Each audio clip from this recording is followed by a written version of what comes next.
Hi everyone, Morgan here. So I want to address the food shortages and inflation and all that. So there's so much compounding things that are happening right now. And I think one of the most important factors that we have to keep in mind is going local.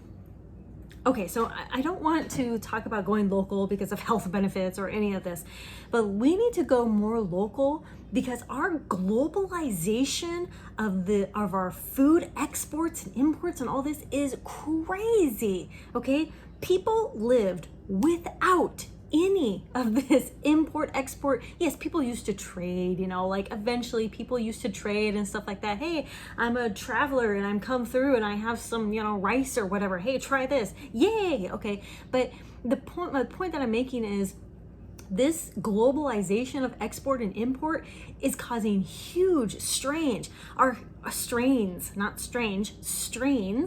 and it's causing supply chain issues. It's there's export bans. We are so used to having everything at our disposal 24/7, right? All different millions of types of fruits, millions of types of vegetables, and it needs to all be there in the store at all times. Rice always needs to be there. Wheats always need to be there. And it's putting a huge strain, especially when a lot of these things are actually down in production. It's corn, wheat, rice, oats. These things are not only down in production, and it's because of export bans. It's because of supply chain issues.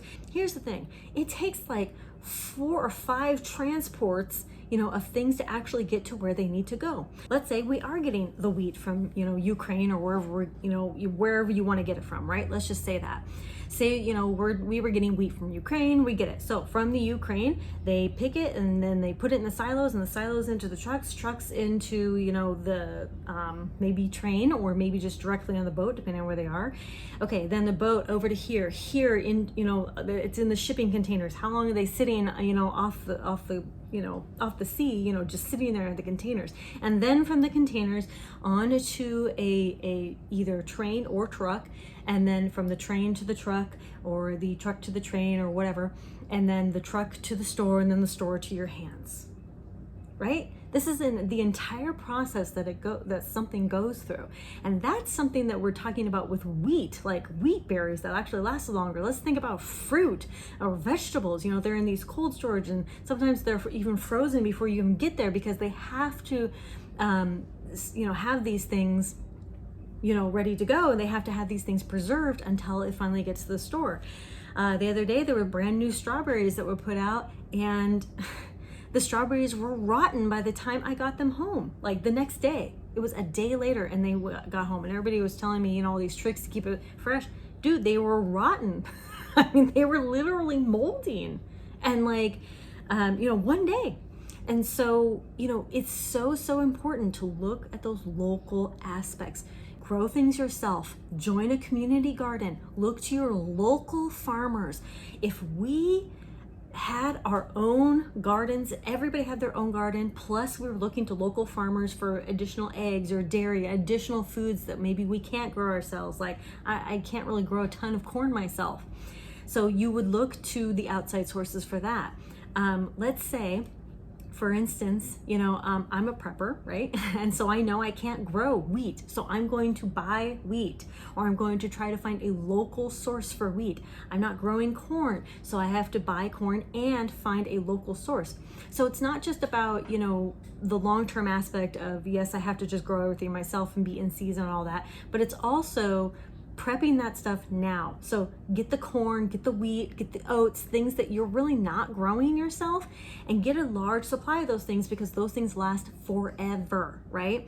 If you get these things, you can grind down the wheat, you can grind down the corn, you can even grind down the oats, if you wanted to make like oat flour, stuff like that. And then there's a lot of wild edibles that can be turned into flours as well. So we can look to foraging, hunting, fishing, all these things. And every time I bring this up, and I always have to say this because there's always somebody in the comments that says this isn't sustainable. Well, I would say 80% of the people in the world have no idea how to forage, they have no idea how to hunt, and they have no idea how to fish, right? So this, I think that, there might be definitely some competition, but it's going to be a little different than I think what people are imagining. There are some places that already hunt and fish and everything for their food all the time, 100% of the day. And yes, there are struggles, and yes, sometimes there's not as much, fish or, whatever the case may be. So, but that's why we have a combination of preparedness as well as learning these skills. So you're not 100% relying on, your canned foods or, all this stuff, but it's a combination of all these things. So I really just wanted to offer that advice and get you to really think about where your food is coming from. The fact that, grocery stores only have like 3 days worth of food available. So the very first like legit grocery store didn't even open until it was a Piggly Wiggly in Memphis, Tennessee. It opened September 11th, 1916. So it's been a little over 100 years that we've had grocery stores. Before then, what were people doing? You know what I mean? And yes, people were trading these kinds of things, but I just really want to help you guys understand that, eating these things that are coming from across the world, crossing state lines, whatever the case may be, is not exactly a super sustainable way, for us to be living. Yes, farmers, you're fantastic. We love you for feeding the world.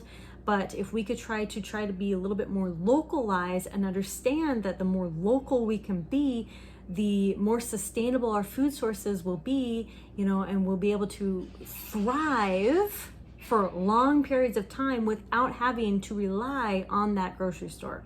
And it's not just growing your own food, it's growing your own meats and all these other things. So, while hunting and fishing may not be 100% sustainable all the time, you can have a backyard fish pond that you could, breed and fish your own fish. You can, have quails or chicken or whatever else. I've talked about this stuff a lot.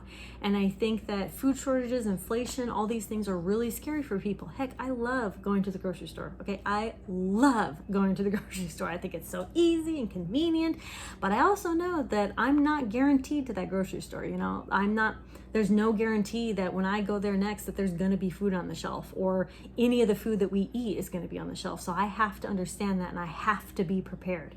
That is the biggest takeaway that you can take from this. Nothing is guaranteed. So anyway, thank you all so much for watching, and I hope that you will start making plans on how to be more localized, look to your local farmers, and just try to think more, for everyday and long-term thriving. Conquer tomorrow by today. Talk to you later. Bye.